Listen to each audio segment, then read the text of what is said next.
Isso eu não sabia, minha esposa que me contou, tá? Que essa situação que eu vou dizer agora. No meio da minha cirurgia, o doutor Vinícius saiu. Primeiro o doutor Paulo, que é um doutor residente, saiu. Minha esposa disse que falou: quem é o acompanhante do Elvis? Ela levantou a mão, ele foi lá falar com ela e ele não falou nada, simplesmente olhou assim por ela. Ela disse que estava com o olhão grandão assim.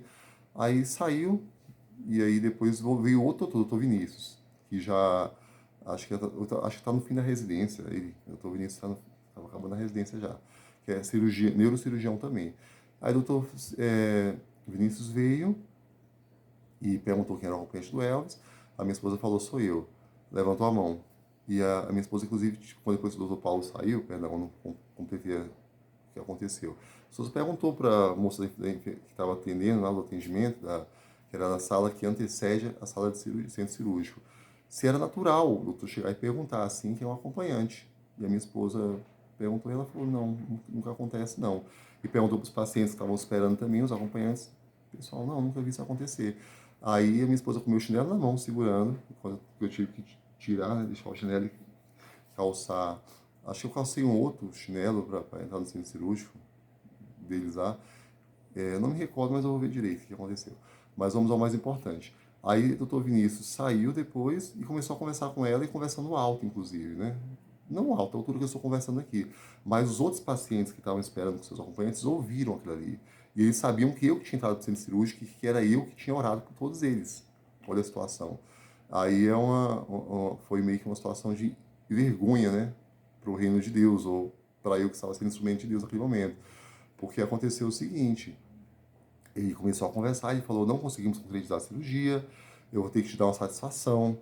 E essa satisfação minha esposa queria que ele foi dar, até porque eu abençoei a equipe, né? Quando eu me sentei na maca para poder fazer a cirurgia, que eu descobri que eu sentaria lá naquele espaço que eles fazem, né? Aquele leito para fazer a cirurgia.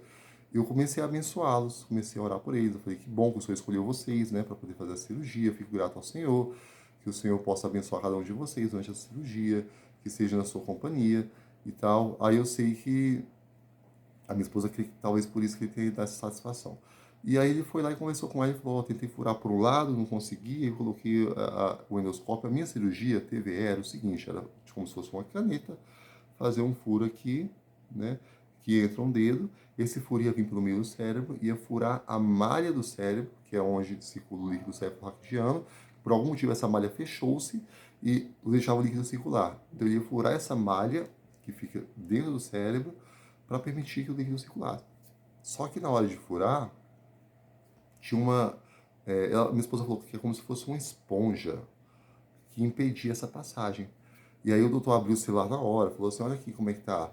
Aí conversou com ela como se fosse um colega mesmo. E falou: olha, tem uma artéria passando aqui no meio, é uma artéria calibrosa, se eu furar vai sangue para tudo que é lado. Então tivemos que parar a cirurgia. Tentei por um lado, por trás, pelo outro, eu não consigo passar o endoscópio aí. Então a gente parou a cirurgia. E aí que foi o prognóstico do doutor para minha esposa. Essa é a parte mais séria.